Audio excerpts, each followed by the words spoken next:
Hello and welcome to the Warhammer Podcast, episode 190. I'm your host, Brad. This is my co-host, Eric. How's it going? Eric, I have a fun topic for us today. Yeah? We're going to sales pitch things to each other / our audience / Games Workshop so that we get to play cool games. So today's episode, we're going to be doing like a sales pitch for Warhammer IP games. Sounds good. Hey, real quick before we get into the topic proper, if you're on our YouTube channel, go to the community tab. There should be a community post that has a link to polls that I need you, the audience, to fill out to help with a future episode. I'm sure you can guess why you're filling it out if you've ever seen literally a game show before on TV. Hell yeah. Go help us fill out the polls on the community post, share it around. We need answers. Don't forget to troll the answers. It'll be funny. Please don't do that. That's just more work for me later. I don't want to do it. Cut that part out. Don't even add it. Back to our topic, though. All right. So Warhammer IP-based video games. I mean, honestly, there's several of them out there. So we don't really have to sales pitch Dawn of War. It's literally coming out soon.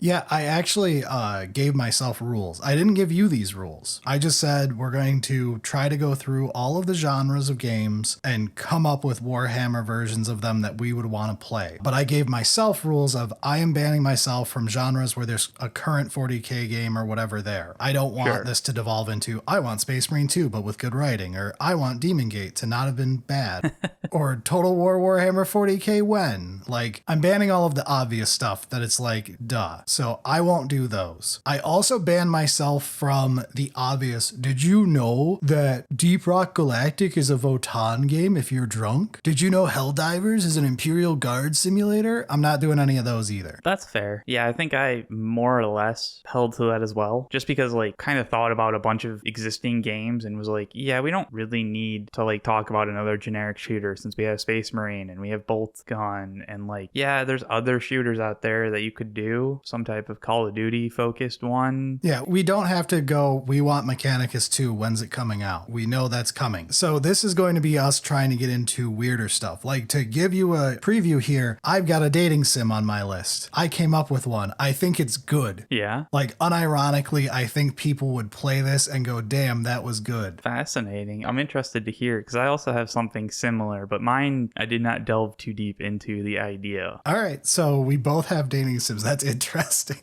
We both went challenge mode immediately. Game designer special. That's about right. What's the stupidest thing on this list? That's the first one I'm figuring out.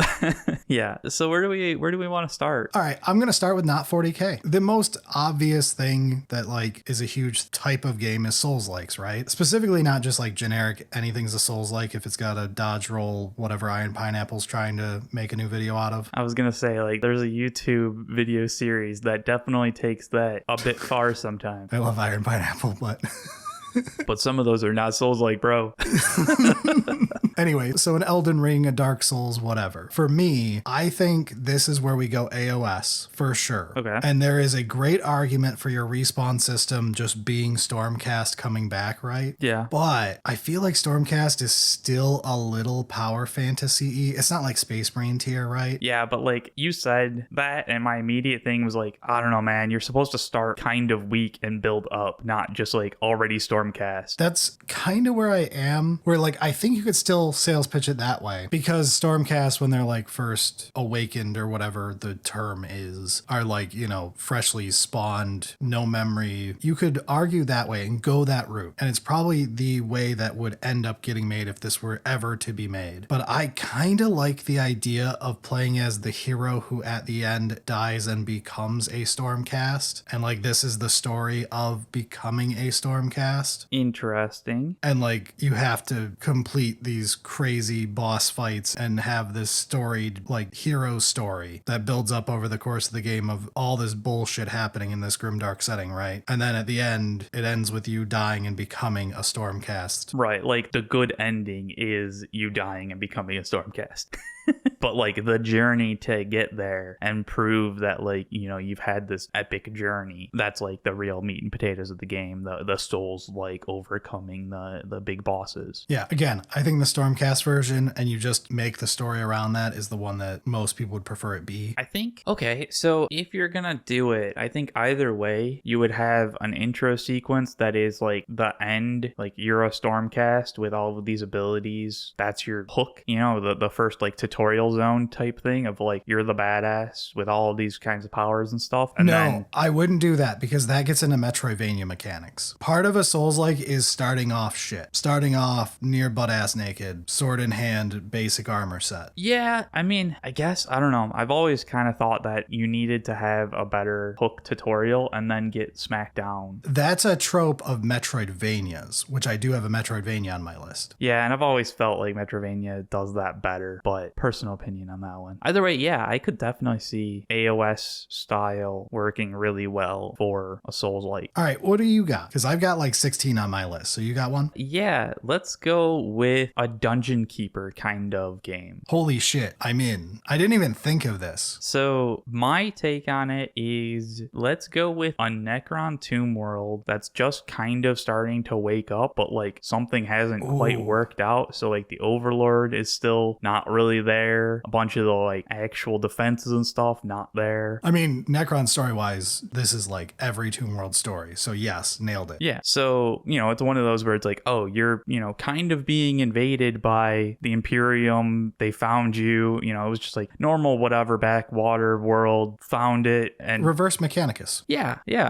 kind of. And so like, you know, that gives you the like wave style of like, you know, you start out with just like whatever human found you, not a big deal, but like you still got to defend with basically nothing. And then, you know, as the information gets out there, more and more advanced technology humans and Imperium start trying to find your shit and want it. And so like you got that whole like progression tier, you've got the waves, and honestly just like building a dungeon in a Necron style like technology thing sounds so fucking cool. I love this. I also like that while the Souls-like I mentioned is like AAA never happening type deal. Yeah. This is something that is both super interesting and is in what I consider to be like a fun but underutilized genre to begin with. Yeah. There's been a couple trying to be Dungeon Keeper remakes, but like they haven't really hit it, or, you know, again, they're just more indie and it hasn't hit, you know, the proper audience kind of thing, that whatever. But that's what I like about this is budget-wise, this is more indie. Yeah. This is like a doable thing where you get a hold of the Warhammer IP so that it's going to sell better, and then you go for a Dungeon Keeper game. Yeah, and I think that using Warhammer IP actually would help quite a bit from, like, there's existing lore, so you don't have to deal with, you know, that extra bit on top of it, but it also would help market the game, because a lot of the Dungeon Keeper style games that have come out in, you know, over the years, they haven't really reached an audience just because, like, the marketing isn't there. They're all, you know, basically indie. Sometimes you have a great game, but it just doesn't hit. Nobody really knows about it, and it kind of fades into obscurity. I think with Warhammer IP, it can still fade into obscurity. Like, there's plenty of Warhammer games that, you know, didn't really go anywhere, but I think it gives you that extra chance to really hit the market. And man, I'm totally ready for a new Dungeon Keeper. And yeah, it also does work from like a smaller team. You don't have to have $1 billion to fucking make it. Which I think realistically is what we should be looking at. I've got like a mix of 50% indie type games and 50% ain't no way you're getting this budget put aside for this game. I tried to get some that were like, yeah, this is like an indie game. I have one or two that could be like a solo dev if they had some fun. But yeah, it's tough to get away from like I want the biggest, coolest game ever because Warhammer is fun, right? Like that's just something that is difficult to get away from. And like, you don't have to be a high budget giant AAA game to be Game of the Year material. Like, look at Mega Bonk and Balatro right now as like two of the best games released in the last 2 years. And they're both like micro budget indie titles. Yeah. Good gameplay. If you can get people to pick it up and play it and then have 10 out of 10 gameplay is what you need. Yeah, it's definitely difficult, but absolutely doable. So what's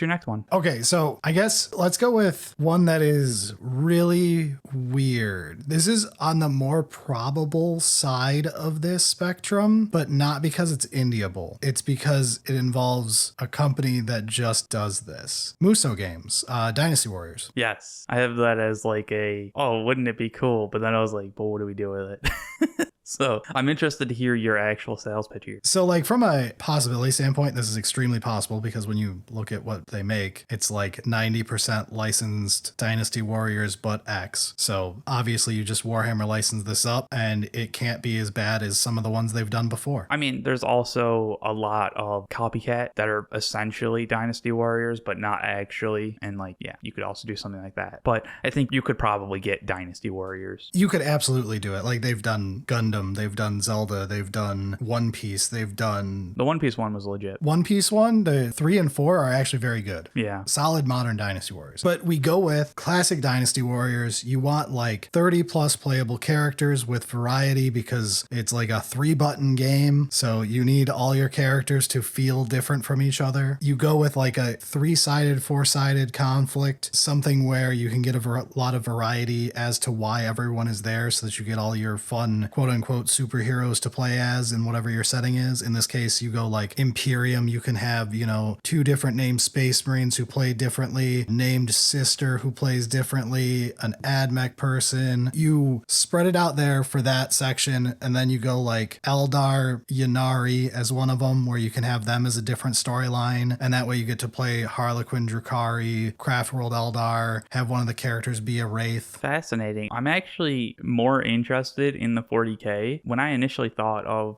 Dynasty Warrior type thing, it's probably old world, right? But I feel like 40K does a good job of like mixing it up. That was why I picked this. I didn't go, I want a Dynasty Warriors game. What do? I was trying to think of a game where Space Marine power fantasy didn't feel stupid. And I realized that like Dynasty Warriors is the ultimate power fantasy fun game of like, you turn this on after a terrible work day and kill 500 dudes a map. Yeah. And like everyone you play as in Dynasty Warriors is just the coolest fucking guy. So like it fits right in. Everybody is main character syndrome. This is like perfect. This is 40K incarnate of I am playing just the coolest dude. I do think that 40K also unlocks, like, because you have like actual guns and stuff like that, you get an extra layer of unique character design because a lot of it is going to be based on the weapons. Yeah, and while I don't like the newest Dynasty Warriors and the one before that, like 8's the end of the good Dynasty Warriors era, but whatever. Yeah. The newest Dynasty Warriors does have some interesting mechanics with having what are essentially stratagems, where you can like call down an arrow strike, or you can have people like build up a tower in a location, stuff like that. It is kind of neat, but hilariously, it is kind of like strats. Yeah. Like that's kind of how I feel about it. And I'm like, this is an okay mechanic. Like this can stay. I don't like other parts of it. I don't like the nameless main character man instead of having the cool varied cast. That's the thing that like really was like, I don't have any interest in this game because of that now. Yeah. But I think like Dynasty Warriors is like the perfect thing for power fantasy. Get all the factions involved. You set it in like name any of the mosh pit crusade battlefronts, right? Like Octarius sector. Just like the constant battle of like nobody's actually holding any ground. It's just jockeying back and forth of who's in control at the moment. NGW wrote like a campaign for it that's got like 15 factions involved. Yeah. Like, and the Votann showed up with a steel chair.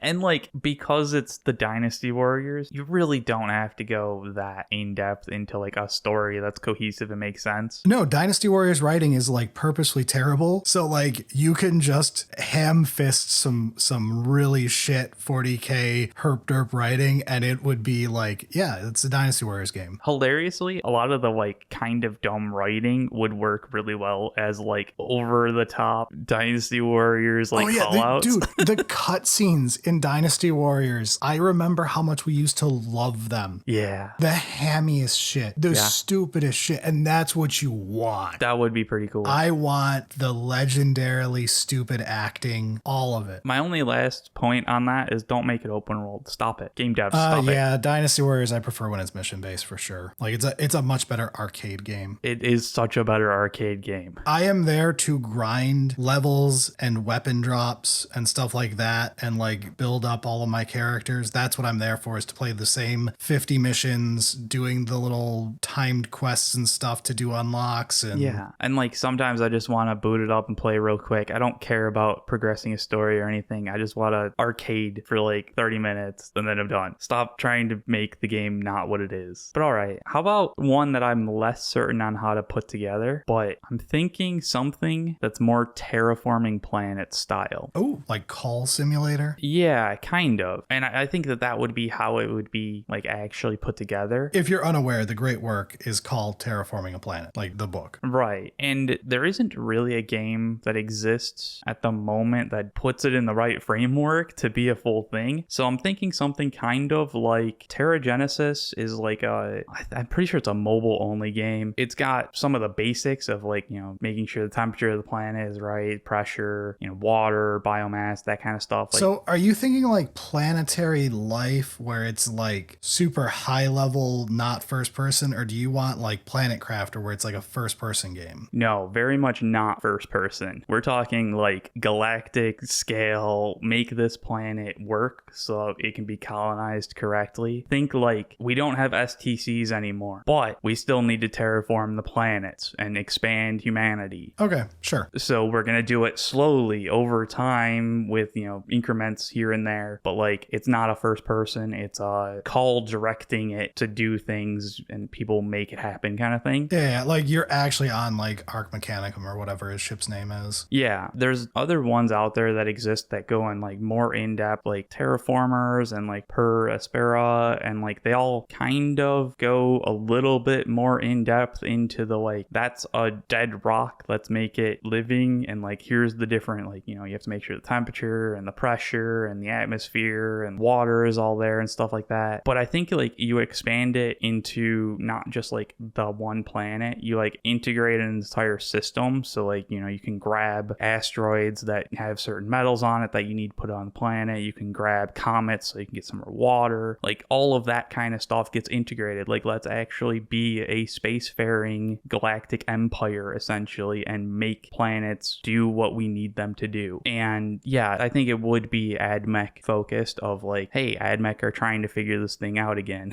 and Call is leading the charge. But it's also like a very menu focused game. You know, it's one of those kind of like Excel focused style games. It's for your average AdMech enjoyer. Yeah. The only question being like if you add any like combat, and I think you don't. I think you just ignore all of that. Like this is a safe sector that we need to properly set up, just because like adding combat I think takes away from the core enjoyment of like watching a planet go from barren into like, oh, this is a brilliant little planet. Let's destroy it with a high world now. But yeah, something kind of like that. I think there's something there that could be pretty fun, specifically the kind of game that I would enjoy playing. Not too heavy 40k, but like has that extra layer that puts a little bit of lore on top of it, because most of these are just like generic as whatever. All right, so for my next one, did you do a factory game? Of course I did a factory game. I did a couple factory games. Oh, you did too? Okay. I could pitch factory games for the next 6 years. Okay, Brad? I fucking love automation games. All right, so I'm sure you did like a vanilla one, right? Like AdMech or someone? No, I mean, kind of Votann would be vanilla-ish, but like... Okay. Did you do Tyranids? Yeah. Okay, good. We're smart. Yeah, you did a Tyranids? Tyranids is mine, yeah. So, my sales pitch. I want an automation game that's 40k, but I don't want to do the boring AdMech, what you think it would be Factorio, right? Yep. I want to do it Tyranid bio version, pumping out new varieties of more complex, stronger bioforms, trying to take over a planet. Hell yeah. Having requirements to meet X type of certain bioform per hour for X time to take over the next city, having to make so many exocrines and whatever to do a siege. And like, that's how you get your orders and get your progression gates that you have to build through. All right. You're heavily focused on like combat expansion takeover. Yeah, like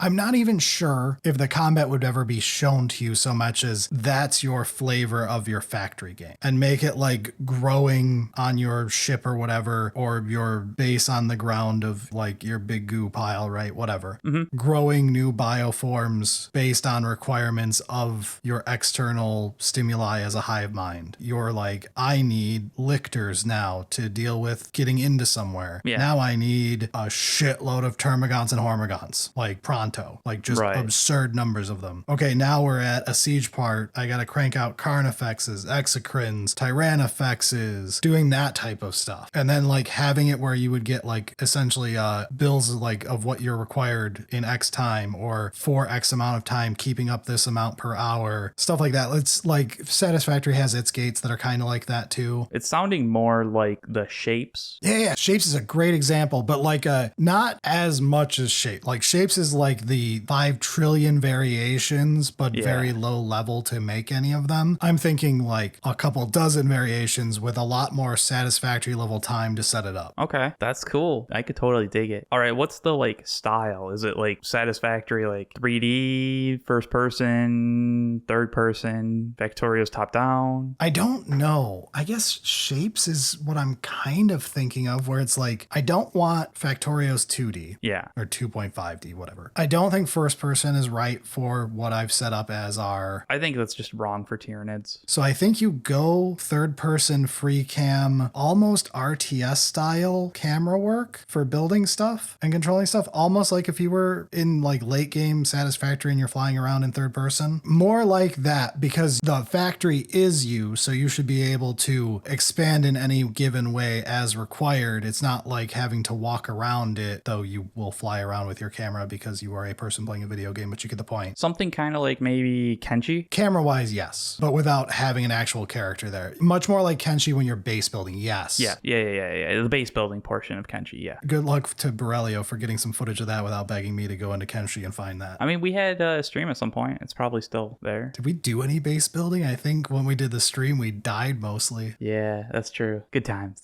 It was a fun stream. I love Kenshi. But yeah, I see what you're saying. That could be really fun, and I'm totally in. I assume your Tyranid thing was something similar to this, by the way. Kind of, but not entirely. Very similar ideas, but I'm gonna go with like different goals. So mine's a lot more like Factorio. There's like two different styles of the automation games really that I look at, and like you've got Factorio, which is constantly expanding and optimizing old builds. Like you're always making the factory grow, and it's not just the newest stuff, it's also optimize and expand the old stuff as well. Right, you need to upscale your iron rod production amounts. Yeah, and not just by like, oh, we need to double it. No, it's like make 20 times more. Yeah. And it just, keep doing that. And then you've got the like Satisfactory, and I think a little bit more of what you were saying, which is more of like the gated progression of expand to do the thing that you need to do, and then a little bit of optimization, and then expanding into new things to do the thing that you need to do, but only like a couple times of, oh, we need like 2 times or 3 times the amount of iron rods or whatever biomass you need type thing. Mine was a lot more Factorio for the Tyranids of expand,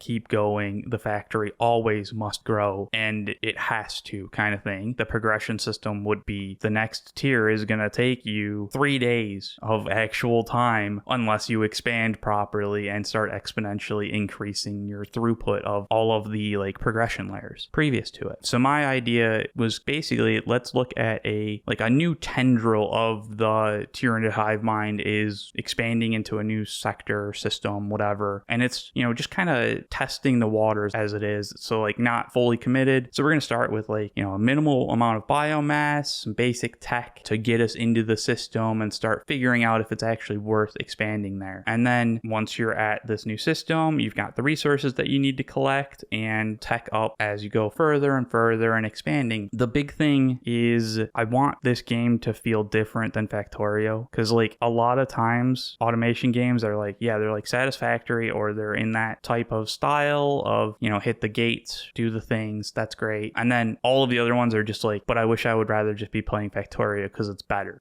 This is my review of Moatmancer. Yeah, and so I think the real thing is like, let's get away from belt optimization, let's get away from trains and that kind of stuff, and let's really go all in on bots, as it were, because like this is Tyranids. Because you just have it be other bioforms that you've created that are your bots in air quotes in a factory game. Absolutely. And so there was one that it was called Oddspark, and it was all about like having your little helpers do all of the things and you automate them and tell them what to do. Not really belt focused, but it also was like substantially on a different scale. You'd have like 50 of the whatever things. I think for this pitch, it would also be like top-down Factorio sprite style, because it has to be for the sheer scale of like, we want thousands of the little drone biomass creatures moving things around from one part of the factory to another part of the factory. And then we want another couple hundred of like bigger that are moving from more of like a hub and spoke kind of system is what you would want, as opposed to like a main bus belt system in Factorio. And so like that allows you to have a bunch of different bots, a bunch of different Tyranid forms, and like that can be part of the progression, part of the research unlocks, and it also would let us do some environmental stuff. Think kind of like Pikmin, the different ones can only go in water and like that kind of stuff. Yeah. Okay. That's a cute little twist on it. All right. It kind of has a little twist, and it kind of like also works with Tyranids trying to like figure out how to evolve past the problems, as it were. I think this game also has to expand to additional planets. You take over this one, you've got most of your stuff, you go to the next one and you find a new whatever. You do have brain rot because you just played the Factorio expansion, but I get why. You want different challenges for the Tyranids to have to overcome. I get it. But I think it's necessary for Tyranids to really prove that like it's the like we're getting all the biomass and finding the most optimal forms for what we need to overcome kind of thing. And that only really would show itself on different planets. Shockingly, I think if you frame it in this way, it does a great job of being able to add lore to Tyranid. Yeah, in a way, yeah. We haven't really had any chance to do that because like writing books from a hive mind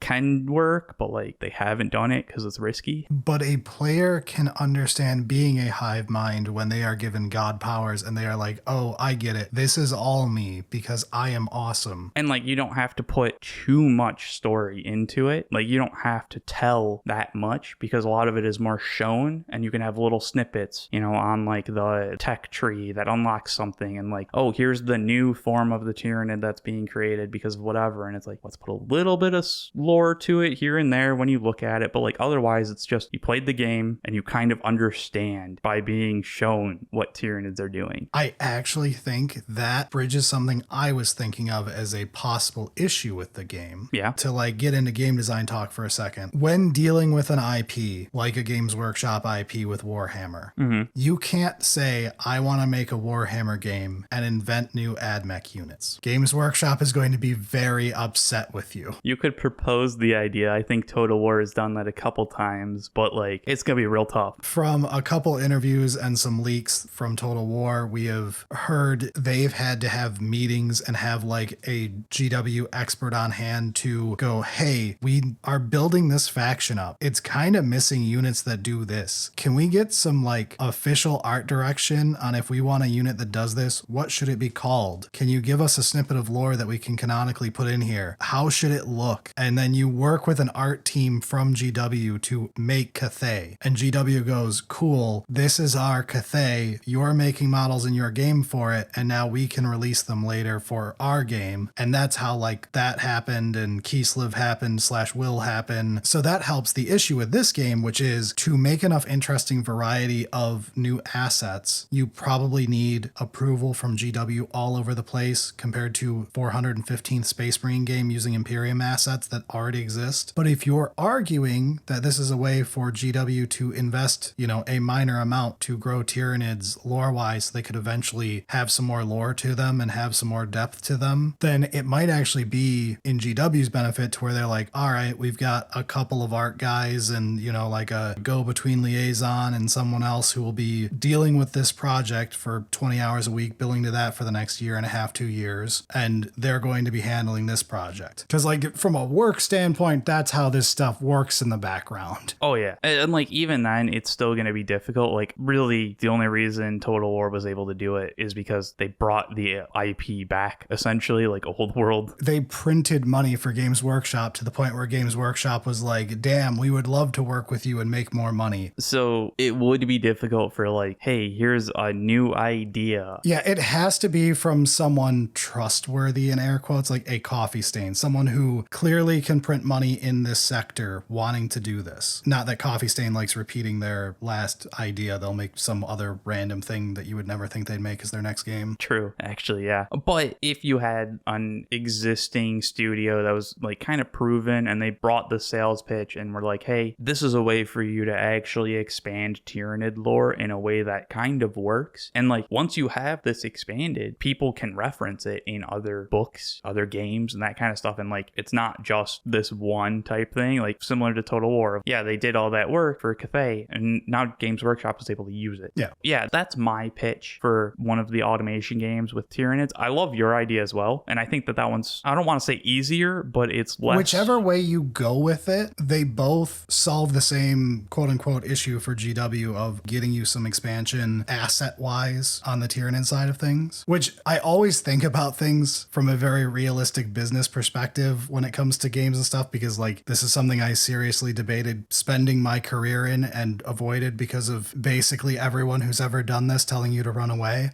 Yeah, and that hasn't changed in the past 20 years. Yeah, but I love the idea of actually thinking of the nitty gritty, like, hey, how are we funding this part of this project? Yeah. What's our actual problems when it comes to putting this together and we're not just a bunch of doe-eyed young programmers and artists? Yeah, the college days only last for so long. Then you got to actually like make money and sell ideas. Exactly. But yeah, what else do you have? All right, so let's move away from our automation stuff, as I don't know how long that was in the Final Cut, but it was long for us. Oh, I'll bring it back. Don't you worry. We could do that all day. Let's go wildly different in tone. Let's go with like my most AAA game here, I think. Well, one of two. Yakuza. Oh. So Yakuza is probably a AA title in real life, but we're going to call it the big AAA project. It feels kind of AAA now, but yeah, it has a reasonably big budget. For people unaware, Yakuza is a series of 9-10 games now of basically being a Japanese mafia member with a melodrama-heavy main storyline of dealing with some conspiracy of the week for the main plot line and having the most batshit insane, crazy side quests. Go run a restaurant, go run a brothel, go do a fishing competition that ends with you fighting sharks. Like crazy tonal shifts. The side quests are truly insane. Yes, it's a very fun highs and lows, makes you laugh, makes you feel bad for the main character, makes you like, holy shit, I have to see what happens next in this story. And like, it plays with your heart and all that. Like, it's a very good all-rounder RPG in some aspects of like building up over the course of the game, but it's like a beat 'em up style game. It touches on like every single type of genre. Very hard to explain a Yakuza game to people who don't know what it is. Because like it has so many different things that you could call it at different points in the game. But a 40K version? A Yakuza game, but we put it in Camera because Yakuza games all take place in like one city is what you'll have, or it'll be two smaller cities as the two big zones of the game or whatever. Yeah. So we'll have it take place in a section of Camera. All right. I like the idea already. That's a great spot for it. You make your main character a Harlequin with like a ragtag group of allies around, dealing with shady individuals and all that, because we're in Camera, of course. And like this is your seedy underbelly, crazy characters, wild types of interactions, stupid crazy stuff can happen. You get a melodramatic main story where you have to take down some Archon on orders you don't really understand, but it's for the good of the future of the Eldar that this guy gets taken down. And then a bunch of twists and turns happen in your main story. You know, that the typical main storyline, while your side stuff is like do the craziest side things you can imagine. Like all sorts of little character side quests and, you know, like really play into the Harlequin aesthetic. I think on a bunch of the side quests of like, this is a theater production on part of it. Don't worry too much about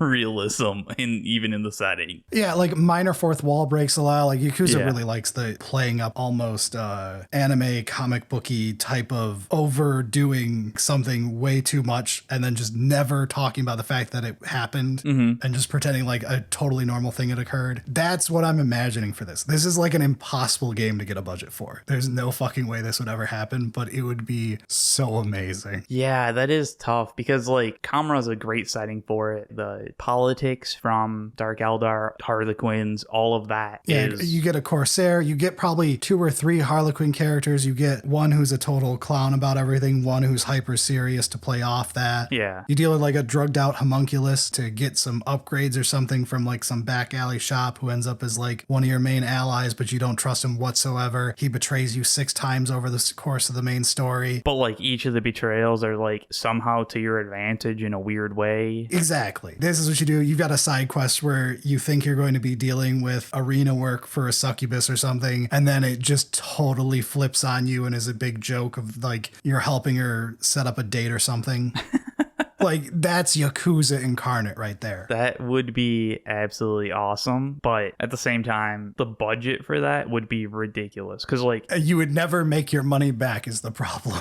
not only would you have to deal with all of the like character assets and stuff like that, trying to build the background city to feel like Kamara instead of just like, oh, this is a human city like Tokyo. No, this has to be like Kamara. Yeah, like a little like subsection of Kamara that's enough to feel like this is our city our game is taking place in. Here's the section of town we care about would be such a huge asset to actually make. Because you'd have to basically build it all up from scratch, and like you don't have any like real world like, hey, make Tokyo but in the game kind of thing, which already is difficult enough, but then you have to add that extra layers. So like, holy shit, that would be so cool though. This is the one that was like total pipe dream, but the second you think of Yakuza, but like stupid Harlequin instead of dealing with like your Yakuza cast, like you could see this happening. Yeah, it really could work just perfectly. I would absolutely love to play that game. It'd be so cool. And you could do so much with the like side story options. Oh yeah, because like a Yakuza game has like what, like the modern ones have like 300 different side stories you can do that are like smaller missions that are like 20 minutes. And like some of them are like completely different games essentially. Yeah, you could do a lot of cool stuff there. All right, so what do you got next? All right, we'll go to another one that like I feel like couldn't actually be done. I want something like From the Depths, but in 40K. Oh, is this the submarine builder? You can build submarines, you can build battleships, you can build aircraft, you can build spacecraft, but the style on how you build things is extremely customizable. You get to do basically whatever, and there is a physics system that you have to obey, and it has to do the things, but at the same time, you can take advantage of certain things in that physics engine, and like, yeah, you get to like tune the different weapons and, you know, your energy production and all of that kind of stuff. I want that, but fully in space in the 40K style, because like there's also the entire like, once you've built your fully custom ship, you fight against enemies kind of thing. Right, that's the one thing I remember too. And like technically there's an entire story mode for From the Depths, and like that could be cool to integrate as well, of like you're fighting a war against these enemies, and like you have to take certain resource nodes to be able to actually build the ships and like expand your fleet and that kind of stuff. That would be awesome as well. Okay, that fixes the thing I was going to ask you, because to me there were two sections of what I was looking at when I was making these, of full new games or getting a license to do a Power Wash Simulator expansion. Yes. Which was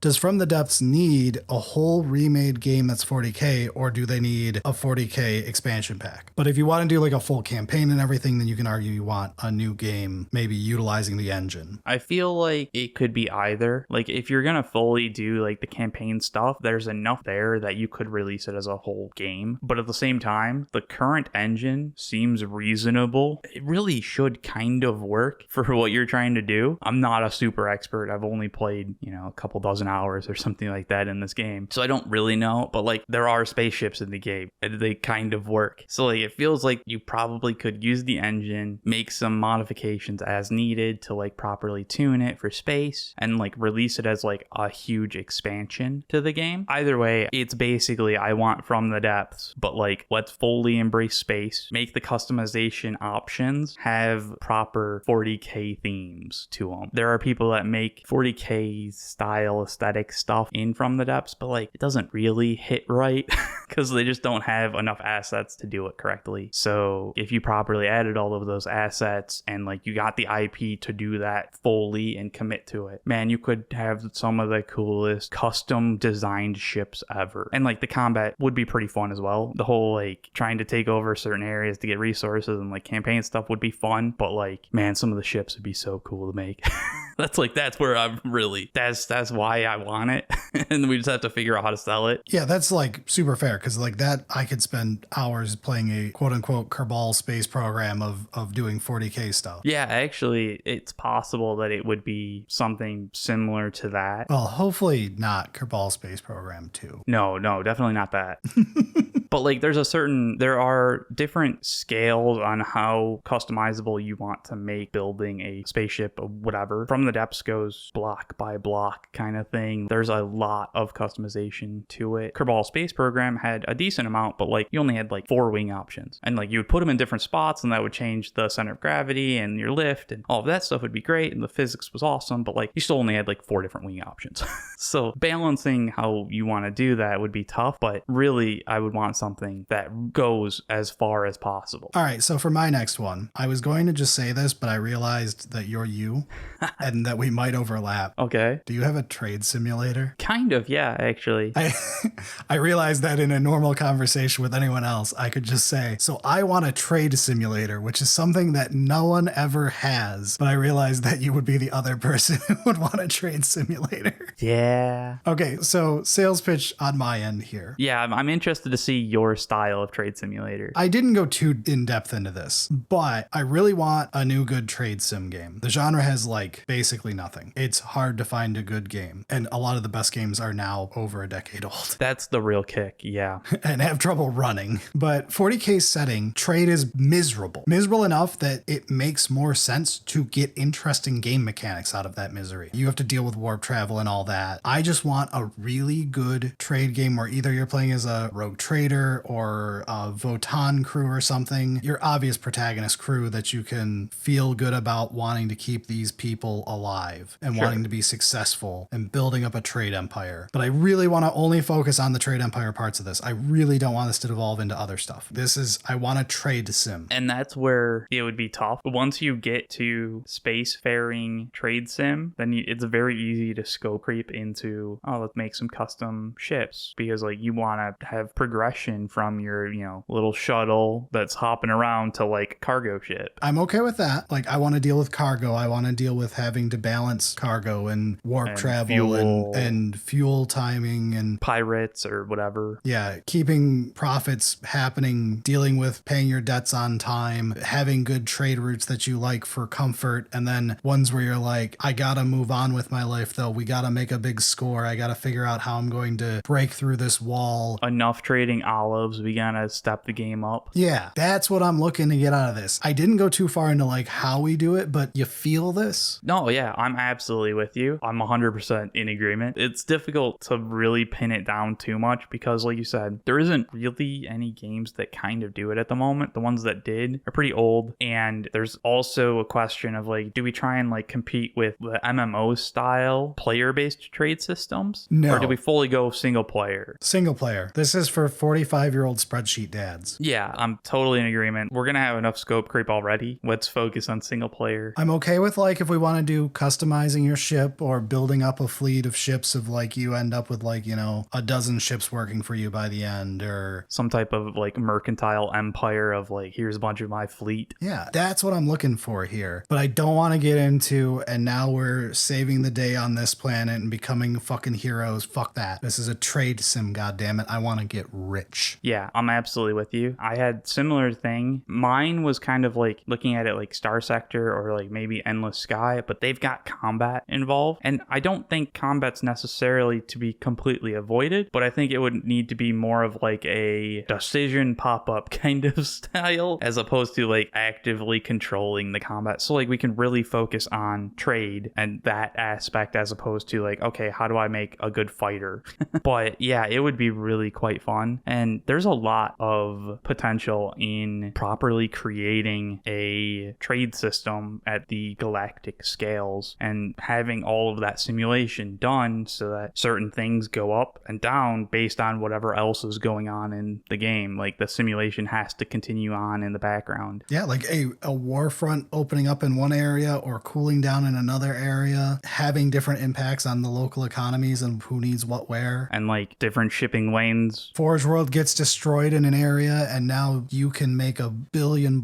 Yeah, or like certain areas just are too chaotic and like, no, don't go there. Yeah, warp storm in the way of your usual route. Now you've got to take this long way around or go near orcs. Right. And like if you deviate too much, well, you've already got all of this cargo on board. You're on the hook kind of thing. All of that, it's all very spreadsheet oriented, and it has to be properly engaging trade. Yeah, something where you're sitting down to get a satisfying headache. Very much in line with our love of automation games and stuff. Like, Yeah. I love these. I love store sim games. Also, highly barren. Racketeer still being the best store sim to ever exist and being from like 2009. Yeah, probably actually. I love this stuff. But yeah, I'm totally with you on that. Anyway, what you got next? All right. I mean, I'll just get it out of the way because like I have to talk about my other idea for automation games was let's do Satisfactory, but from the Votann idea. I'm sold. You just had to say Satisfactory. I don't even care about anything else.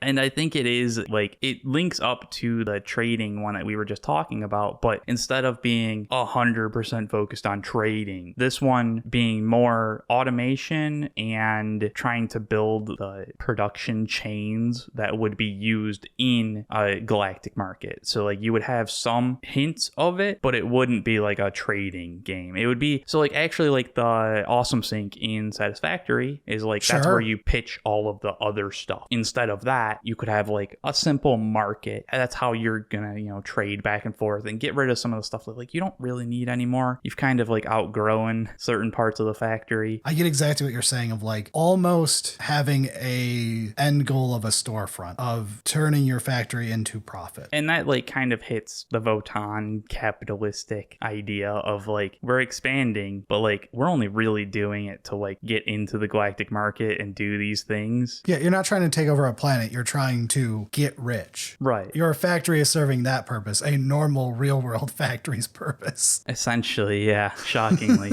And Votann actually gives you like that extra little story element of like the AI directing you to do those things. And then like as you succeed in those, they trust you more to actually accomplish the more difficult parts. And so like, that's your progression system and like all of that works together. You set up your story as like a Votann has calculated that you are the correct person to go down this line in life and will end up, helping the kin out the most by being the one to set up this factory, and it has calculated that you're going to do great at this. Yeah, and then like as you prove that you're still doing the proper things, it unlocks more and like is like, oh, that 80% chance is now 85% chance, so we'll unlock the next thing. Something like that. I really think this one you deviate as much away from combat as possible. Oh yeah, to a point that I don't even think you put any enemies in this one. It's just like with Satisfactory, like the combat is like non-existent. And there's even modes to just be like, fuck the combat. Yeah, there was an idea. I was like, oh, maybe we add orcs in. And I was like, no, I think this automation game with the Votann focusing on like profit factory works best, but just don't have combat. Just ignore it. This is a safe-ish system that the Votann found, the focus on the parts that actually work. But it was one of those that like very different from the other automation game that I was thinking of and that you brought up as well, but also kind of similar to the space trading idea. From there, where do you have your next? Do you want to go cheap or expensive? I feel like we've talked some pretty big topics, especially when you just brought up the Yakuza one. So let's go cheap. Let's do my visual novel. Oh, hell yeah. Cheap as it gets, baby. Let's go. Visual novels do not have to be dating sims where you're trying to have sex with all the ladies. I don't know about that, man. Come on. Visual novels are very closely related to normal novels, as you may be shocked to find out. As such, 40K is like super ripe for making cheap visual novels that are halfway decent and make people want to play them. It really is. I'm shocked there is not more of them. Just any of the guard books. Yeah, honestly, that would work. But for me, any faction can basically work other than like Tyranids or whatever. To me, it's like 100% rogue traders as a setting would make for super interesting visual novels. You could make like a whole series of them off a rogue trader. And like you could make a whole series off of a rogue trader's experiences. That's what I'm saying. Like a single, like follow a rogue trader trader story. Let alone the fact that there's many rogue trader options. Yeah. This almost feels like cheating saying this one, though, because of Rogue Trader's existence. And if you think about Sure. it, a visual novel and a CRPG are the same thing, except the CRPG always adds that like 1980s tabletop RPG shitty combat. Hey, it's not that bad. Well, some of them are that bad, Some of them are real bad. I've played a lot of bad ones. but they don't have to be that bad.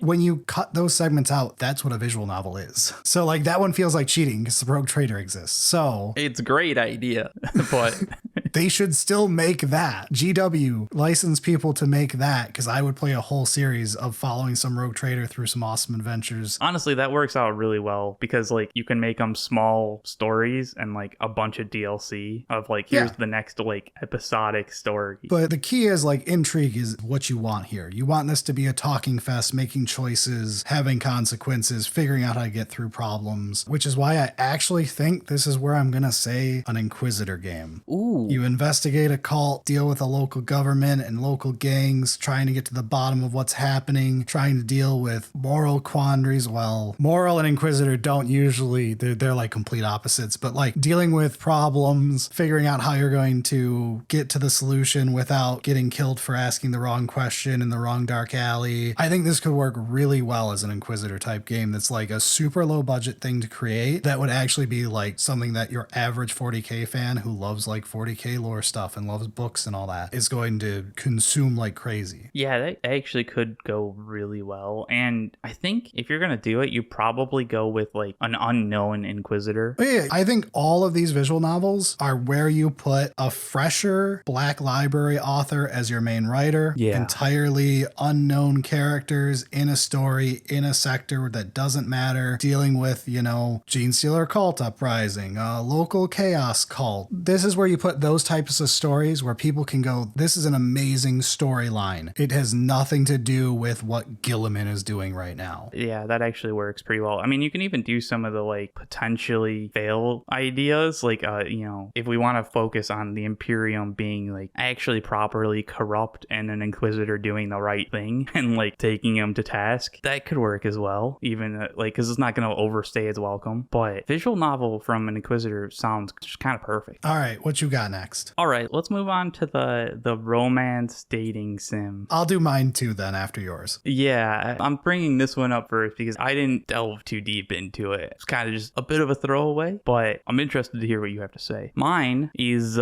more from a profit-driven idea. There's clearly a market for the yaoi dating sim. No, Miwa Bell doesn't count. I think she is a prime example of a potential demographic that will buy a lot of this, okay? The number one yaoi consumer is women who do not make up half of Warhammer's fan base. I'm afraid to say, I see the statistics. It's not 0, but it sure ain't 50 either. That is true, but we had some DLC with like Sanguinius or Dagtai Khan. Ooh, we're rolling in money, bro. I'm telling you. All right. That's pure profit. What's your actual God dating damn sim it. idea?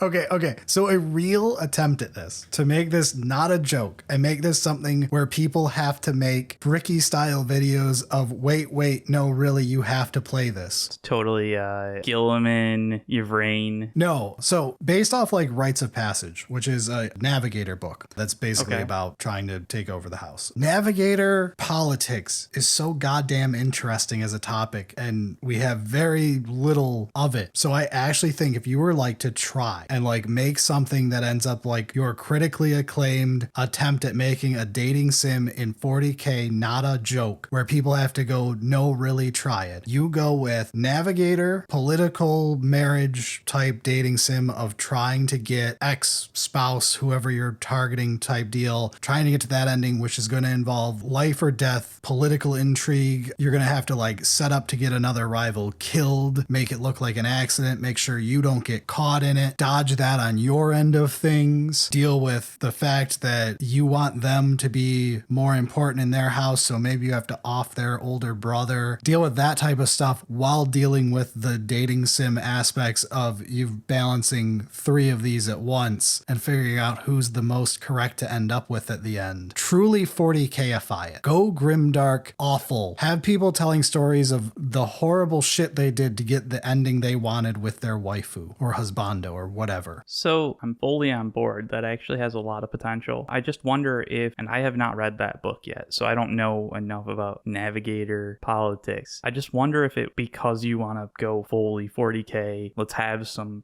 fucked up moral shit going on, if we don't just do Drukhari. Yeah, sure. Drukhari is another, literally you could do this with either. Absolutely. Okay. So like same idea of like there's a dating sim and most of it is going to be political intrigue, but there is also still the end husbando, waifu potential to figure out what you want to do there. Exactly. So I went Right. with Navigator solely because Rites of Passage as a book was the first thing I thought of. But Drukhari is an absolute equivalent. You can go either way, sure. Yeah, there's a lot of potential. The only question I have there is a lot of like dating sims have, you know, all of the different routes. Yeah, this would have to have like, you know, I don't know how many endings, probably between a half dozen and a dozen. I mean, you'd have to have at least a dozen because you'd have to have some that are like proper fail endings. Like, Oh, I'm not even talking endings. I'm talking routes. Yeah. Endings even more. yeah, because like you'd have to have like proper like fucked up bad endings kind of shit. You were taken by the Drukhari. That's one of your endings. Good luck, fucker. You got your Navigator eye plucked out of your skull. Yeah, there is a lot of potential there. And hilariously, like the good endings would mostly just be like, things are okay. You gained some power. I didn't die. Yeah, I kind of love it. I got into a slightly higher political ranking due to this marriage I set up. And we banged. She kind of hates me too. Because like a lot of the fun about those like dating sim things is finding some that you hate and having them get bad endings as well, right? Like that character is the worst piece of shit ever. I want them to suffer. So you can even do that kind of stuff as well, and that works great in 40k. Yeah, I'm on board, man. That's definitely a lot more fleshed out than my attempt.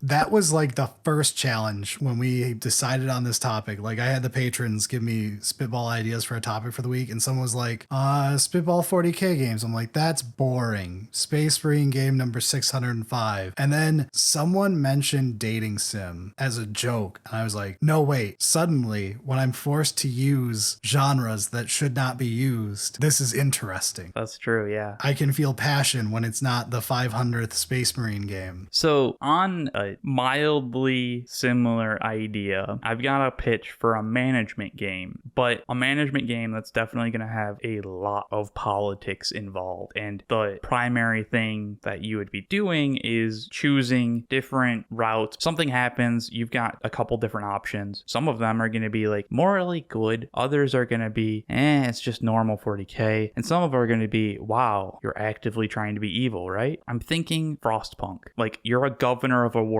Oh, so you're like a planetary governor simulator. That's awesome. A proper like old hive world. There's centuries of politics building up under and like, you know, oppression and like just kind of the worst fucking places ever. And you're the governor trying to do something. Average Imperium world. Yeah, basically. You have to do proper management, governing stuff of like, how do you deal with an orc fleet's coming by and it's going to delay certain resources? What do we do? Well, clearly we starve the underhive because they don't care. Now there's a bunch of dissatisfied underhivers causing problems. Is it a gene stealer cult uprising, or are they just pissed off that I starved them a little bit? And so like if you kind of ignore them, well, if it was a gene stealer cult in the background, that's continuing to grow, and then further down the line that choice is going to matter. And so like, yeah, you just kind of have all of those types of choices coming up, and at the same time, you know, you do some more generic style management. Send children to the mines, the usual. Basically, yeah. Then more normal management stuff of just like making sure that the planet still has its normal upkeep and like it's properly producing the things that it needs to for the Imperium. Like you've got taxes and all that shit. Gotta pay the tithes. Exactly. That's the like core background gameplay going on. And then we've got on top of it these moral decisions that get made that are themed in 40k. And like, yeah, you can fail and like somebody else can and assassinate you. All of that kind of stuff. I think that would be really fun. Partially, it would be a great stream game because like the stories, but it can also be just a legit fun game, I think. All right, so for my next one, let's do some AA ones I've got here. So the first one here, I think is a cool idea. It's not my genre usually. I hate fighting games. However, Soulcalibur is a great game, specifically Soulcalibur 2. And when I was thinking about it, Soulcalibur is like the perfect formula for a 40k fighter. It's a weapon-based fighting game with huge variety of both types of weapons that people have and like physical body structure and all that. So you can have like a whole like a Necron overlord with a scythe versus an orc with a choppa versus a space marine lieutenant man with his bolter and chainsword. And you can end up with like this pretty varied cast of like, you get a dozen of them in there. Yeah, the only real question there is like, what style of fighting game? Soulcalibur, actual weapon fighter. That's the play style you want as well? Yep, weapon fighter like Soulcalibur. I don't want to do a hand-to-hand fighter where you have to go, am I going the Blue Blaze fucking Dragon Ball route, or am I going the Street Fighter route or the Mortal Kombat route? No. Because all of those are going to be fist fighters of some variety with the sweatiest sweats to ever live. Soulcalibur is a fun game for 12-year-olds. It's very Warhammer-esque. Yeah, okay. That makes sense. Because like Soulcalibur definitely has simpler, easier to pick up. It's an arcadier game. Yeah, more arcadey than like even like Tekken. Tekken's like the most technical of all of those fuckers. Yeah, it could be great. There could be some real fun there, but that's a lot more risky from a let's try an IP-based fighting game. IP-based fighting game has to be button masher friendly. Yeah. You don't have to go full party fighter like Smash Bros, which is more a party game than a fighting game. But you also don't want, all right, you need to know all of these combos and you have to have the perfect spacing. A little bit of button mashing can get you somewhere. Yeah, I think this is where you have your like ability to customize your character with their different outfits and all that, and you can sell DLCs of that to print some money. Yeah, I was thinking like you get DLCs for characters, but DLCs for outfits as well, especially Space Marine outfits. Oh my god, infinite money. Yeah. I could see this being really fun, at least short term. Again, I don't like fighting games, but I have very fond memories of Soulcalibur. I mean, I doubt it would be a long-term, this is one of the great fighting games. I just said Soulcalibur. No one remembers it as the greatest fighting game ever either, but it's really fun and unique. But a fun cult classic kind of thing could work pretty well. I'm on board, man. So from your easier fighting game, let's move on to one that's as annoyingly complicated as possible. A fighting game? Just a game. I mean, there could be some fighting as well. Oh, okay. I was like, you want 40k Tekken? Because I don't think we should do this. I want 40k QOP, or whatever we want to call it. QOP, you psychopath. It's QOP. Dude, it's been a long time, okay? You know, the Gang Beasts. Dude, Gang Beasts is amazing. That is a fun party game. The complicated and annoying to control, that's what I want as the core mechanics of the game. Why is it 40k? What are we doing? We are an AdMech tech priest who's getting new upgrades and trying to figure out how to properly use them. You're trying to make your body work. You're starting out at like a tech adept with like the simple maintenance tasks. You zap yourself. That's the intro cutscene. You're like, oh shit, how do my limbs work? As you succeed in the different tasks, you get like more mechadendrites and you climb the cult mechanicus and like get more tasks. Oh, you end up needing like your whole keyboard to control all of your different limbs. Oh yeah. We're going all in, man. This is very funny, like Flash Game 2 low end indie dev level funny. Like yes. $5 on Steam game tops. Yes. Yeah. Absolutely. This is not a amazing polished game. This is a funny, kind of entertaining in the most infuriating way possible. What's the phrase they were using? YouTube slop? YouTube poop? Some shit like that? The games that basically exist for all the YouTubers to play them for 1 week. Mm-hmm. Yeah, very similar idea there. You know, you can just keep adding limbs, keep replacing certain things, and like upping the tasks to the point that you're like fucking Call trying to do field repair during a war, kind of like just like nobody's gonna get there because it would be insane. It would be like actually impossible to do that. But that infuriating aspect can be fun. It can be entertaining. Yeah, it doesn't have to be like a super polished game. That's fine. Yeah, this is reminding me of like what's the old one that we loved for a very short time? Surgeon Simulator, something like that. Yeah, that same style of stuff. Yeah, like super tongue-in-cheek, low quality, very funny. When you fail or you do something like weird, there has to be like this like sarcastic overtone of fail messages or something like that. Like you gotta make fun of both the game and the player. Funny error pop-ups, user error, stuff like that. Yeah. Read the manual. And honestly, I think there can be some fun, like, visual parts to it because you're adding those extra limbs and that kind of, like, you can do some weird things with that, which it could be a fun selling point. When you're scrolling through Steam and you see this, you'd be like, the fuck am I looking at? And then we got them. Because it's only $5. You'll buy it. I'd buy it. All right. For something totally whiplash from that.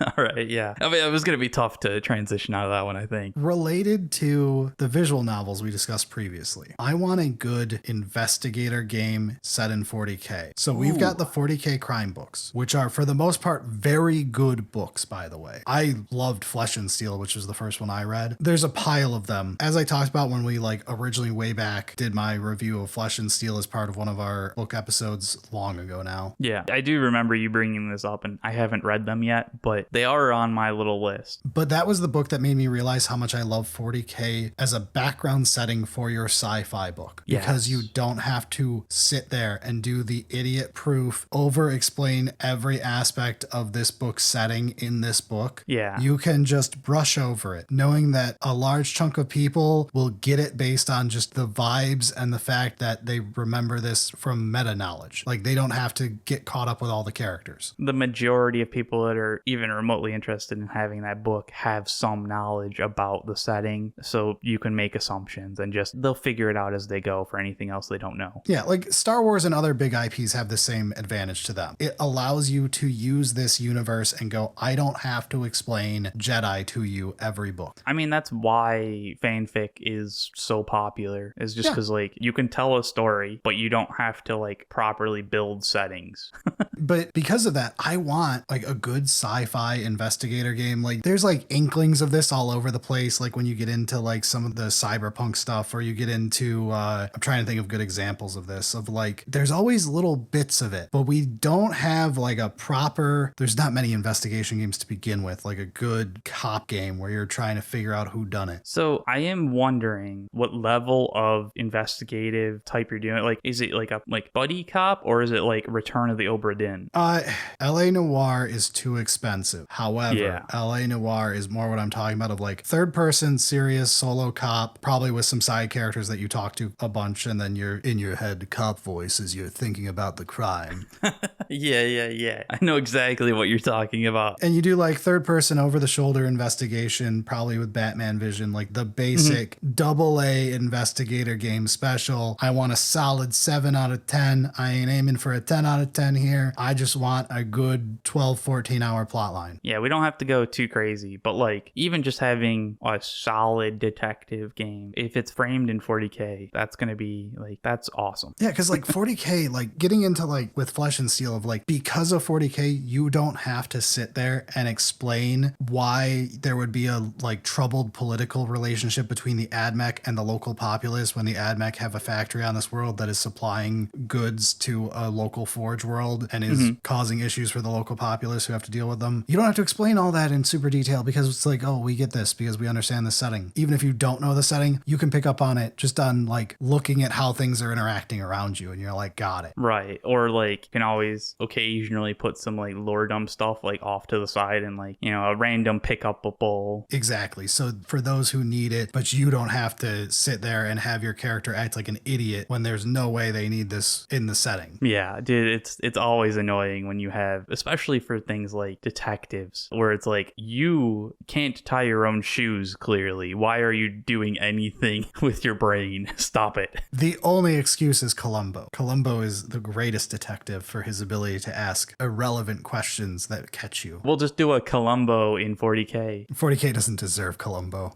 True. But the plot line for this can just be like, pick any of the plot lines from the crime novels or ask any of those authors to whip up a new crime plot line, use that for this 12-hour storyline, let's go. Yeah, I mean, I think for like the first one, you definitely be just like as generic and safe. And then like if it does succeed pretty well and like you've already got a lot built up now, you can do some like, you know, more interesting ones for the second and third. Yeah, I'm asking for good story, decent presentation, AA amount of money put into this. You've got your shitty cover shooting with a stubber, maybe a las pistol if you're fancy. You've got decent set pieces for your investigation to take place in. You've got some good investigation parts. You've got some interrogation parts. Doesn't have to be a big branching plot line or anything crazy. Mostly one line through, pretty idiot proof so that your average Joe can get through it. Think of your classic PlayStation slop special, 90% cutscenes, 10% swinging around your axe.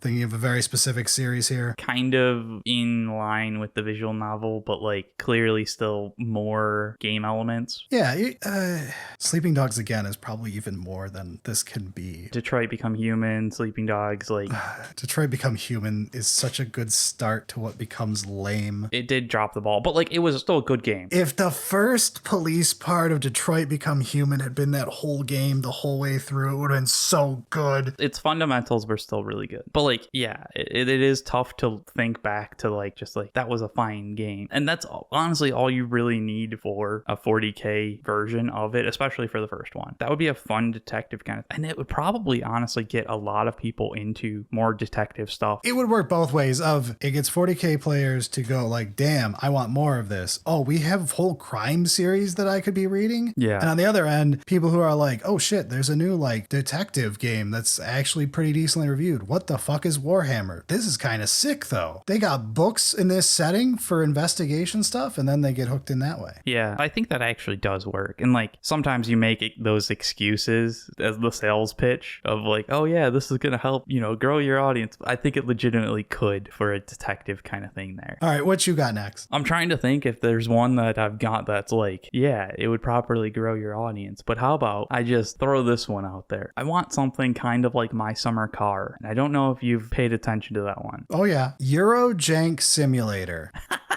Yeah, actually, not wrong. So I want something like that, you know, where you're like, you know, trying to build the car and you've got like, you know, piece by piece and that kind of stuff. It's orcs. And it's orcs. It's Speed Freaks. I was like, what are you doing? Oh, yeah. All right, this is cute. The idea of, you know, like My Summer Car and that style of like chaotic slice of life sim fits so well to orcs. They take it and they can just push it to like 20 and just fully embrace it in just the best ways, and it would be the kind of game that a smaller team can make. It doesn't have to be perfectly polished. That's okay. That's the charm of Eurojank. True Eurojank enjoyers know what I'm talking about. Yeah, when you accidentally drop the wrench and it yeets the car 600 feet up in the air, that's fun. That's part of it. That's why we're playing this game. It's okay. Yeah, and I think honestly, if you put an orc coat on it and cranked all of that up even further and like fully embraced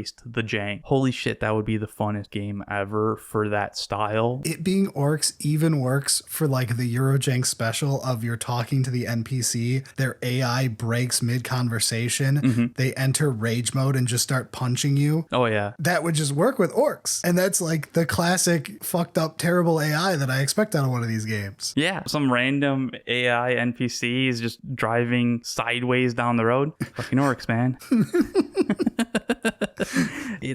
It just kind of is brilliant in its simplicity. Like, as I was explaining it, you were immediately like, it's fucking orcs, right? And I'm like, yeah, it is. And it's great, right? I think that would be quite fun. What else do you have? All right, I've got one. Assassinorum Kingmaker is a great book, huh? Yeah. It makes you really want to go play an assassin game. We've got a couple of those, like Hitman. Yeah. I was actually thinking Dishonored, but Hitman works. It's a different genre. The two are like, it's hard to be like an assassin game like Hitman or Dishonored. And it's like, those are very very different. They are really different. Like, I wouldn't have even like actually linked them together until we've just done this, and it's like, yeah, I guess there is a link Game there. where I play as an assassin. Yep, those two games. Those are not the same game.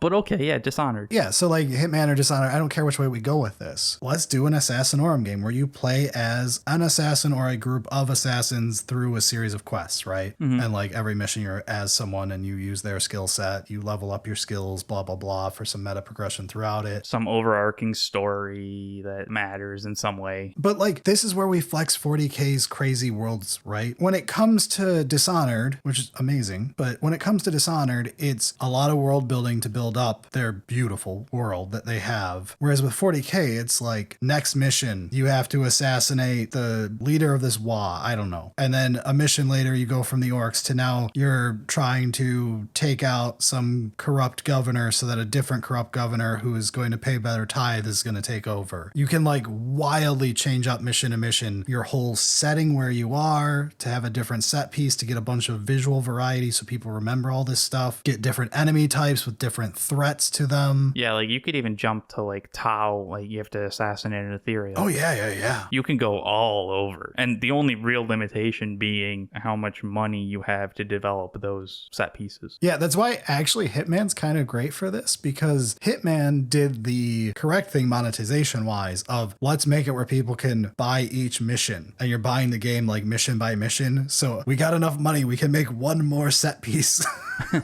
All right, we sold that one enough. We can make one more set piece. That would actually be quite fun. And there is a massive potential to it. Like, you're never going to run out of an idea there. No, like you have the entire setting to play with as opponents, and you have a crazy cast to work with for your own team. Yeah. And like, even if you're just trying to get into it, like focusing on just Imperium, there's still a good amount there. And then like expanding it to the other ones later on once you have some more of the money would make sense. That would be a really fun setting to do a game like that. All right, what you got? All right, how about a Hi-Fi Rush style game? That's extremely specific. Holy shit. I am being extremely specific on this one, yeah. You know, a Hi-Fi Rush like game. What genre? Like a Hi-Fi Rush game.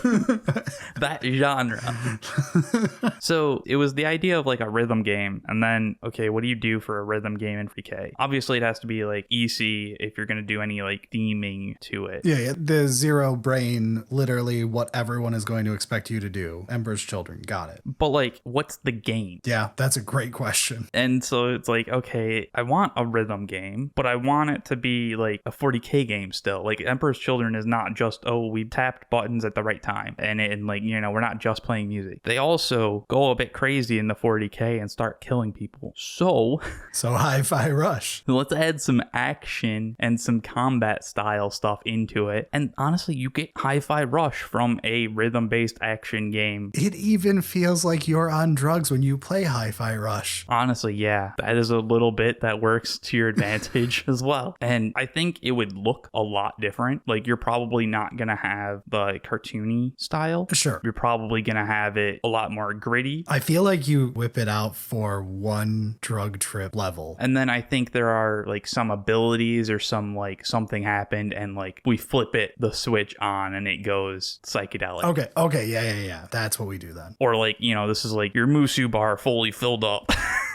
Yes, and now you get the Hi-Fi Rush level crazy looks that are in no way grimdark, and in its own way that is grimdark because it's like we're not coming back from this trip. Yeah, that was one of those that immediately popped into my head. You know the TF2 Pyro short story? Yeah. Where he's like, what is going on in his mind? And it shows his vision and he's just happy dancing around with flowers and stuff like that while actually burning everything to the ground. Like that kind of idea could be funny. And like there's flashes of color and like excitement here and there because like it's still an action game that you need to have with like, you know, rhythm and like you need to show that in some ways. But then you hit whatever the trigger is and it puts you in this like alternate world, but like clearly you're still doing all of those evil things and it just looks fun.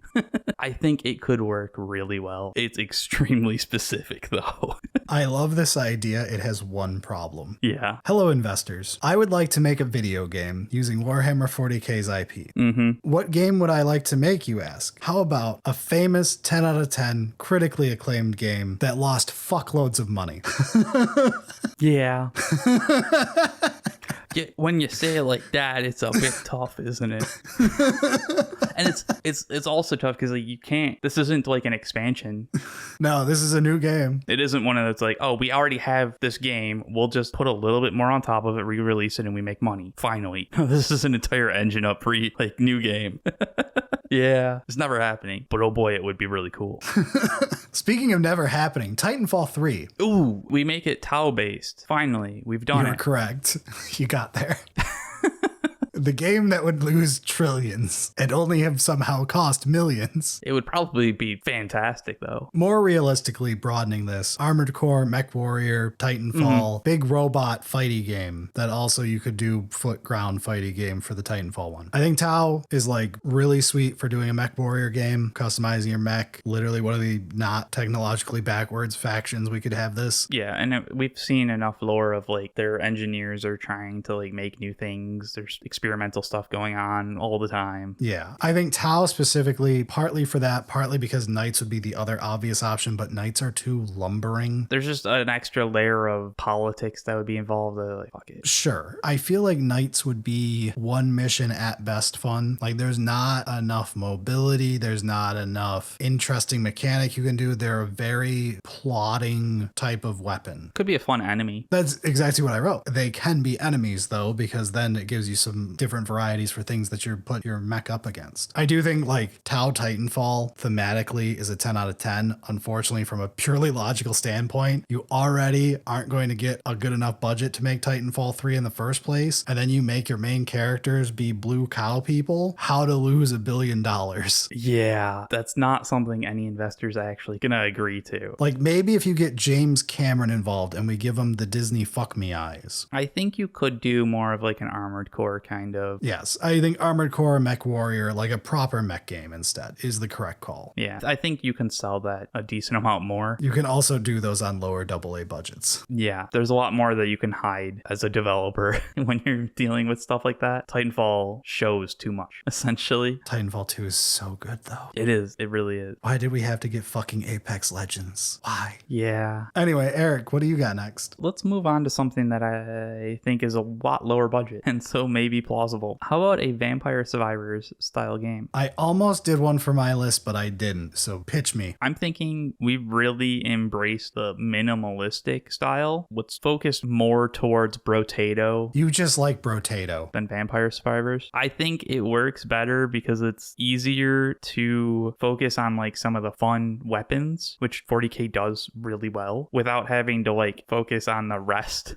of everything else. I'm pitching this as you're a 4-man indie team. Let's make a game kind of thing. I agree with you. I need to out Eric for a moment on a mainline episode. We've talked about this before on bonus content for patrons, but Don't even bring up the hours. Eric has 173 hours in Brotato as of today. He has played it within the last 3 weeks. It's been a little while actually, but it's a good game, all right? It is a really good game. I've been playing Mega Bonk all week. I can't give you shit. Well, and like all of those style games, they're just fun, and I think a 40K theme could work really well. Yes. I think you have to keep games like this like a light, airy, fun vibe, so Orcs is perfect. Yeah, it's probably Orcs. They just have the most fun sprites that you can make. It's got a lot of excuse for crazy weapons and stuff. And they fit the best, weirdest weapons. Like, you could do it on human, space marine, whatever. It could work, but it would work better as an orc. Especially because if an orc had access to every gun in the setting, you know they would use every gun in the setting, so you don't even have to limit yourself to only orc gear for guns and stuff. True. Your brain, just as a 40K player, goes, yeah, an orc would dual wield a Tau pulse rifle and an Eldar shuriken cannon or whatever slung over his other shoulder, and Absolutely. have a bolter on his waist that he's going to use to beat someone to death.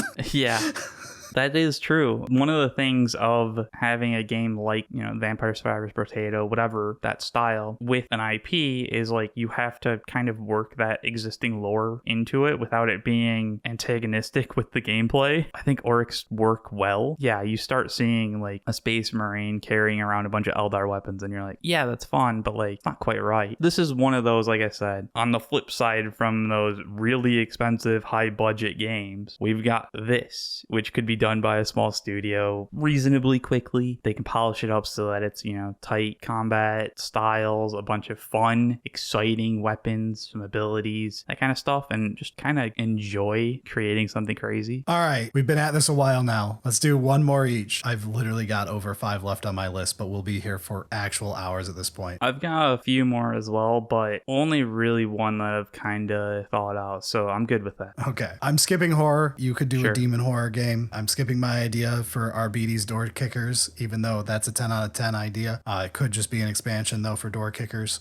All right, I've got one for Space Marine fans. Fine. Oh my god. A Metroidvania. So when we were talking about the Souls-like, you mentioned the classic Metroid opener. Mm-hmm. The start off as God, have everything taken from you, now you're at level 1. Yeah, it's honestly just a great way to get into a game, into a story, whatever. Prologues are great like that, man. This is your Metroidvania special. And I think as much as you could do an AOS Metroidvania, you could do like you're a Soul-Blight Gravelord Count who's getting revenge on another one, blah, blah, blah, just Symphony of the Night with a 40k layer. Yeah, basically. I think this is where you could do a really fun Space Marine game. Prologue, full powered up Space Marine with all his gear, doing crazy stuff. You're a solo raptor fighting Tau because we just read Elemental Council. Why not? I was wondering where you were, like, he's thought enough about this to put a story to it. What's he gonna do? No, I'm fully on board. Great. But like, nailed it. as much as I groaned in that book review about that part of the plot line, if you're going to make a Metroidvania game, that Space Marine's plot within that book is how you make a Metroidvania game for a Space Marine. Start off, one-man army, kicking ass, something happens, no more power suit, butt-ass naked, ain't got no ammo for your bolter, you got nothing but your dick swinging out. Now, level 1 starts, you have to like work your way through whatever we're on, a Space Hulk, who knows what, everything's locked off to you. You get powers in air quotes by beating bosses, and now you've got a pistol of some type, and now you've got a combat knife, and oh, you were able to get, while not power armor, at least some type of armor to get,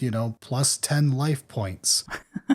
Like classic Metroid stuff. And you work your way through the game until you're back to badass, fully armored up. You're in a full Terminator suit at the end of the game. You've got a storm bolter and a plasma pistol and, it's a combi plasma bolter at the end. Ooh. Stupidest thing to ever exist. Kind of perfect for a Metroidvania, though. Pretty standard for a Metroidvania ending. And you've got your power weapon, a thunder hammer. Why not? By the end of the game is your final melee weapon. You've unlocked all your door stomp abilities and all that stuff at this point. I think that's the tough part to figure out, is when you properly give the abilities and how you like frame that. But there's ways. That's game design. That's what we have to do. Yeah, that's the tough part. You can't solve everything at the pitch. Yeah. But I think that would actually be a reasonable way to do a proper Space Marine power fantasy that doesn't feel stupid, where like you're building back up to full power throughout the game, and then like that last 10% of the game where you're like, oh yeah. I think that does a great job of showing the progression kind of thing of like putting the Space Marine super soldier back to like, they don't have all of their stuff. They're kind of beat up, but like they're still able to do things, and then fully like unlocking to like, oh, when a Space Marine properly has all their gear, they're terrifying, right? Yeah, we can make it where like level 1, like one of your hearts is punctured, like you're truly screwed up, and it's your super transhuman healing factor stuff that lets you get your basic abilities that should just be part of your normal physique back. Yeah. There you go. Nailed it. Yeah, pitch meeting's going good.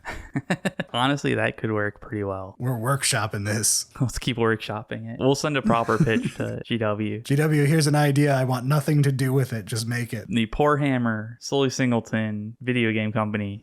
Nothing gets made. It's like an unpainted Baneblade. I mean, we could probably smack together like a quick demo. It's like a partially painted Baneblade. and then sit on it for 3 years, milking that shit. Exactly. Fuck's sake, Eric, I've already got all the other models primed. Priming's easy. Yeah, but the point is, it's not like it's the last thing you have to work on.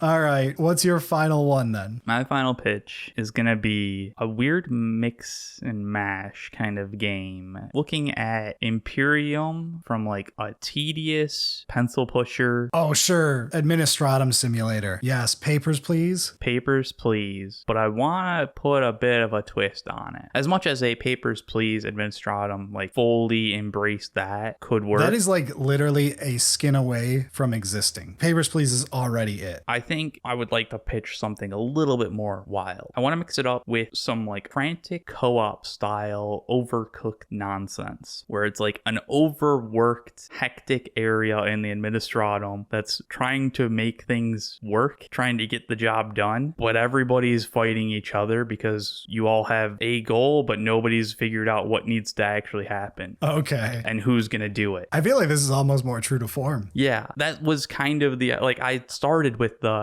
Papers, Please as Administratum. That's like, it's basically there. And then I was like, it's too easy, right? Like, that's too coherent, too proper. We got to add some crazy, hectic nature into it. And I think if we add co-op nature, like Overcooked, we put proper, like, time frame stuff on it. Like, you only get so much time to do these certain things. And, you know, the next order's in, the next papers need to be done, the next whatever task has to be accomplished soon. None of it makes any sense as to why it has to be done these ways. No, but it needs to be done, and somebody needs to do it. You've got, 3 or 4 people in co-op that, hey, somebody's got to do the thing. Who's going to do it? Well, somebody needs to. Also, there's like 4 other tasks that need to happen, and like there's shelling going on outside, or, add some of the, Overcooked has like the fires and the whatever. So like you add something. Shelling in Overcooked and shelling in 40K mean 2 different things. Yeah, quite a bit different actually. I mean, you could do either in this game. That seems Administratum kind of in the insanity, but like, you know what I'm saying? Let's make it kind of a party game. Sure. What's it called? Friend Slop? That's the peak? Sure, bro. I'm saying the game Peak. Oh. The newest Friend Slop game that everyone wanted us to play. Yeah. I thought you were like throwing some random slang at me, and I'm like, yeah, sure, man. I'm picking up what you're putting down, but I'm not actually. I'll agree though. It's very similar to that kind of game with, the 40K Administratum tedious nature on top of it. It doesn't need to be a high budget game either on that one. I tried again to keep some of my ideas reasonably indie that, we can pitch it to some teams. That's fair. I think it was correct for us to try to hit the whole spread because it's easy to wish for the world every time. I just want all the RTSs. We can do a Supreme Commander. We can do an Age of Empire. That's asking for hell every time. Fine. We'll get some more 4Xs. I'll agree with you on that one. All right, we can go play some 4Xs. Properly get the IP into Stellaris. Easy. All right, that's the ideas we're going with today. If you have ideas of your own, please share them in our comments on YouTube. A, for algorithm reasons, but B, because I love reading comments on episodes like this. I love these spitballing, fun, crazy idea episodes. But yeah, what kind of games do you guys actually want to see made? Because I could go like 10 more hours just on trade sims or automation games that I would want. Oh yeah. Also roguelikes for days. I banned myself from roguelikes just because like if you look at my last 10 months on Steam, it's like 85% roguelikes. Yeah, there's a lot of those other ones like that. But hopefully you enjoyed this episode and it was kind of fun to listen to and it wasn't too rambly. Yeah, all of the episodes we have between now and Christmas week are decided already, which is why we wanted to do a fun one like this, because we've got a lot of specific episodes that we've got to record. I mean, they are going to be fun episodes, but like having a time frame. Yeah, they're also fun, but this was like us having a good chill out, hangout episode. Yeah. So don't forget to do the YouTube pleasantries stuff, like comment, subscribe. We have a Patreon, patreon.com/slowsingleton, and merch, poorhammer.com. Nailed it all at the end. Woo, that's exactly when you're supposed to do shout outs, right? Is at the end and not the beginning of an hour plus video. Well, yeah, I mean, you don't want to get people bored at the start. You want to make sure that they're properly engaged with the video. Then you know that they're paying attention and they'll actually do things. All right, well, that does it for us this week. Sounds good.